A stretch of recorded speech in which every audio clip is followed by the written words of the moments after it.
We're going to make a short statement here outside this courthouse, and later on we'll try to be available to the press. Jennifer, we'll start here. Since 2010, we've warned that Julian Assange would face prosecution and extradition to the United States for his publishing activities with Wikileaks. Unfortunately, today we've been proven right. Mr. Assange was arrested this morning at about 10 o'clock at the Ecuadorian embassy after the ambassador formally notified him that his asylum would be revoked, and he was arrested by British police. We've today received a warrant and a provisional extradition request from the United States alleging that he has conspired with Chelsea Manning in relation to the materials that were published by Wikileaks in 2010. This sets a dangerous precedent for all media organisations and journalists in Europe and elsewhere around the world. This precedent means that any journalist can be extradited for prosecution in the United States for having published truthful information about the United States. I've just been with Mr. Assange in the police cells. He wants to thank all of his supporters for their ongoing support, and he said, "I told you so." Well, the only thing to add to this is the fact that this is a dark day for journalism. As Jennifer said, this sets a precedent.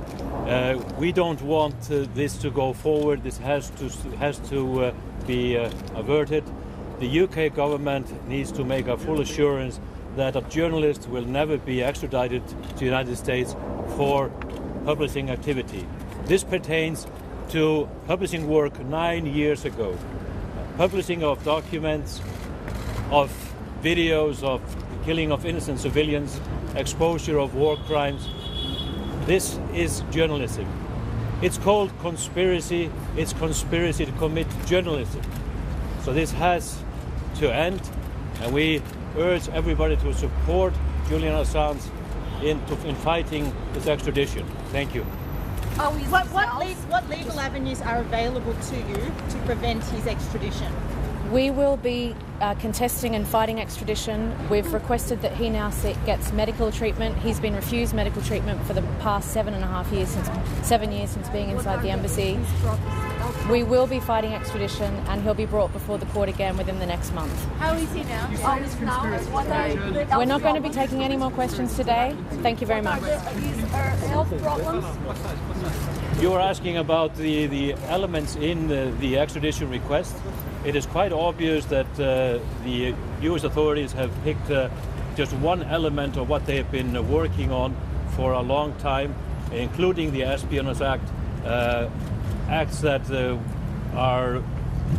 have decades in prison. There is no assurance that there will not be additional charges when he is on US soil, and I think and I believe that this was an angle in the approach to increase the likelihood of him being extradited. That is obvious. Do you have anything to say about the Ecuadorian embassy and the way he was arrested this morning? Free! Free! Free Assange! Free! Free! Free Assange! Free! Free! Free Assange! Free! Free! Free Assange! Free! Free! Free Assange! Free! Free! Free Assange! Free! Free! Free Assange! Free! Free! Free Assange! Free! Free! Free Assange! Free! Free! Free Assange! Free! Free! Free Assange! They just said what's happening. It's a very dark day. Journalists have to support him. The fight starts now! The fight starts now! The fight starts now! The fight starts now!